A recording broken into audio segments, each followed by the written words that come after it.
নমস্কার, এডু ট্রেন্ডসে আপনাদের সকলকে স্বাগত। আপনাদের সঙ্গে রয়েছি আমি বৃষ্টি এবং আমার সঙ্গে আরও একবার রয়েছেন বাগবাজার উইমেন্স কলেজের psychology professor doctor Sayantani Bhattacharya. Ma'am, অনেক স্বাগত। ম্যাম, আমরা যখন কথা বলছিলাম একটা আলোচনা হচ্ছিল যে সাইকোলজির ভিন্ন দিকগুলো, আমি সেই দিকটা একটু আপনার মাধ্যমে দর্শকদের সামনে তুলে ধরতে চাই। কারণ যারা ভাবছে যে সাইকোলজি মানে শুধু সাইকোলজিস্ট হওয়া যায়, শুধু প্রফেসর হওয়া যায়, শুধু একজন স্কুল টিচার হওয়া যায়, তা নয়। তাছাড়াও ভিন্ন অনেক দিক আছে যেগুলো হয়তো অনেক স্টুডেন্টসরা জানে না। তাদের জন্য, তাদের ক্যারিয়ারের জন্য জানা অবশ্যই দরকার। সেই জন্যই আপনি একটু ওই দরজাগুলো তাদের জন্য খুলে দিন। একদম, আসলে সাইকোলজি সাবজেক্টটা যখনই মানুষ ধরে নেয়, এটা ধরেই নেয় যে সাইকোলজি পড়ছি মানে, ইনফ্যাক্ট আমরা ক্লাসেও যখন প্রথমে জিজ্ঞেস করি কি হতে চাও, ওদের একটা জায়গায় থাকে সাইকোলজিস্ট হবে। আর সাইকোলজিস্ট যদি কেউ না হতে পারে তাহলে সে নয় টিচার হবে, নয় প্রফেসর হবে। এটা হচ্ছে গতানুগতিক দিক যেটা আমরা ভাবি, কিন্তু একটা স্কোপ আছে, মানে এত ফার রিচিং জায়গা আমাদের সাইকোলজি। তুমি একটা জিনিস ভেবে দেখো, এটা তো এমন একটা জিনিস যেটা মানুষের সাথে মানুষের সংযোগকে গড়ে তোলে। তাহলে এমন কোনো পেশা কিন্তু নেই যেখানে মানুষের সংযোগ ঘটে না, এরকম কোনোদিন হতে পারে না, কারণ আমরা তো সমস্ত পেশায় মানুষের সাথেই ডিল করি। এবারে আমরা যদি কিছু ভিন্ন জায়গায় ভাবি, যেখানে আমরা ভাবি এখানে সাইকোলজির কি কাজ হতে পারে, তাই প্রথম বলতে চাইছি ধরো স্পোর্টস। এখন স্পোর্টসের তো প্রচুর উন্মাদনা, সবাই জানে, অনেক প্লেয়ার্স আছে। এই স্পোর্টসের ফিল্ডেও কিন্তু সাইকোলজির একটা ভূমিকা আছে। এই যে যারা প্লেয়ার্সরা খেলছে, একটা হয় না হোম গ্রাউন্ডে খেলা, আমি দূরে গিয়ে খেলছি, আমরা বিভিন্ন রকম ইন্টারভিউতে শুনি, এগুলো কেন ইম্প্যাক্ট ফেলে?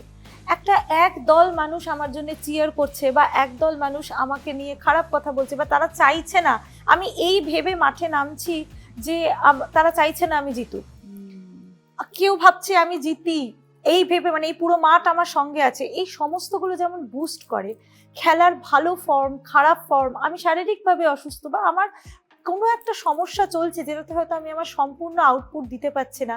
প্লেয়ারের জীবনেও নানা রকম টানা পড়েন, কিন্তু তার প্লেয়ারের যে তার ম্যাচে কিন্তু সেটা আসবে। সেক্ষেত্রে কিন্তু স্পোর্টস সাইকোলজির একটা বিশাল জায়গা আছে।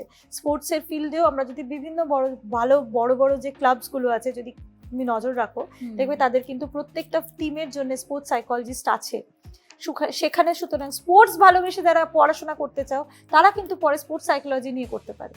আরেকটা জায়গা যেটা একটু বলবো, এখন একটা জায়গা হচ্ছে এনভায়রনমেন্টাল সাইকোলজিস্ট, যারা এই কথাটা বলছে পরিবেশ কিন্তু মানুষের সাইকোলজিকে শেপ অ্যান্ড রিশেপ করছে।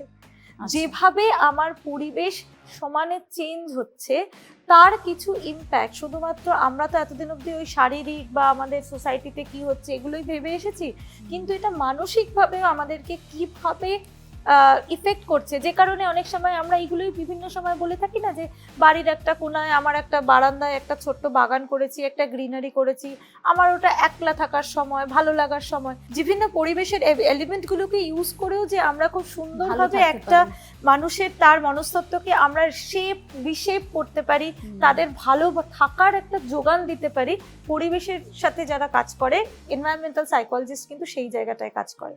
আচ্ছা, যারা গান ভালোবাসেন, নাচ ভালোবাসেন, মিউজিক থেরাপিস্ট আছে, ডান্স থেরাপিস্ট আছেন, ড্রামা থেরাপিস্ট আছেন, এইরকম জায়গা থেকে যেখানে কিনা তারা একটা ভিন্ন রকম ভাবে মানুষের সাথে জুড়ে যেতে পারেন। তাছাড়া এখন জানা ফিল্ডে সবাই জানে সাইকোলজি এইচআর তো পারেই, এইচআর বা অন্য যে কোনো ফিল্ড যেখানে কিনা তুমি ডিরেক্টলি হিউম্যান ফিল্ডে গিয়ে কাজ করছো, তুমি করতে পারছো। একটু আগে একটা কোনো এপিসোডে তোমরা এক্ষুনি তুমি বোধহয় কেবিন ক্রু এর কথা বলছিলে, দেখো সেখানেও কিন্তু তুমি হিউম্যান নিডসকেই ফুলফিল করছো।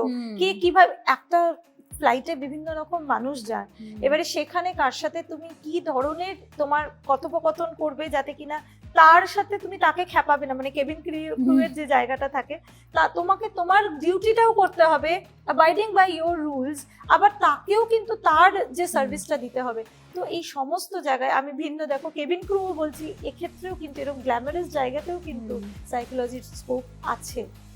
আচ্ছা, মানে একটা পুরো আলাদা দিক আমাদের সামনে খুললো। মানে আমরা যারা শুধু ভাবি যে সাইকোলজিস্ট হওয়া যায় বা প্রফেসর হওয়া যায়, তাছাড়াও যে এতগুলো দিক রয়েছে যেগুলো অন্যদেরকেও, মানে আপনার ভালোবাসার সঙ্গেও আপনি সাইকোলজি সাবজেক্টটাকে এক করে নিতে পারেন। কেউ হয়তো এনভায়রনমেন্ট খুব প্রচণ্ড ভালোবাসে, ছবি তুলতে ভালোবাসে, তার সাথেও এটাকে যে রিলেট করা যায়, এটাকে নিয়ে কাজ করা যায়, এটা সত্যিই জানা ছিল না। এটা খুব একটা অন্যরকম দিক।